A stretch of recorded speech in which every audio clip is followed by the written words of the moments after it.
जय श्रीराम मित्रांनो, मी ऋषी आव्हाड. तर बघू शकता आपली आळीची साईज आता थोडीशी नॉर्मल वाढली आहे मित्रांनो. ही आपली 2 एकर तुती आहे. तर आपण चाललोय तुती कट करायला. बघा आपली तलवार कसली बिंगती आहे, बांग बांग बांग. तर मित्रांनो आपली तलवार झाली रेडी. तर आपण तुती तोडून घेणार आहे. तर मित्रांनो बघू शकता ही तुतीची हाईट असणार 4 ते 5 फूट. तर मी जिथे हात ठेवला आहे तिथनं तुती आपल्याला फक्त 1 ते 1.5 फुटाची तोडायची. म्हणजे कवळा पाला छोट्या आळीसाठी कामाचा असतो. तर मित्रांनो असं नाही की आपण खाली तोडून टाकतो. मी तुम्हाला दाखवण्यासाठी तुतीचा पाला तोडतोय.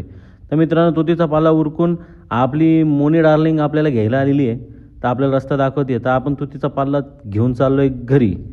तर शेडमध्ये गेल्यानंतर बघू शकता मित्रांनो आळीची साईज आणि आळी नवीन पानावर लगेच चढते. तर मांडणीचे पाय आपण ऑइलमध्ये ठेवले जेणेकरून मुंगी किंवा इतर किडे चढून आपल्या आळीला काही बाधा होऊ नये म्हणून अशी सिस्टम केलेली आहे. मी कंटिन्यू खातच असता. तुम्ही बघू शकता तिने सुरुवात केली आहे नवीन. तर मित्रांनो पाला त्यांनी सगळा खाऊन टाकला आहे. तर आपल्याला परत पाला आणायला जावं लागणार. तर आपण परत पाला आणून त्यांना फिडिंग दिलेली आहे मित्रांनो पाला टाकून घेतल्यानंतर ते नवीन पाला परत खायला त्यांनी सुरुवात केलेली आहे. त्यांनी ते झाल्यानंतर पूर्ण पाला वाजून टाकलेला आहे, पूर्ण पाला खाऊन टाकला आहे. बघू शकता मित्रांनो साईज आळीची. कमेंट करून सांगा की साईज कशी वाटली मित्र. तर तुम्हाला पण रेशीम शेती करायची असेल तर तुम्ही माझ्या नंबरवर संपर्क करू शकता. मला जेवढा एक्सपिरियन्स आहे तेवढा मी तुम्हाला गायडन्स करणार मित्रांनो.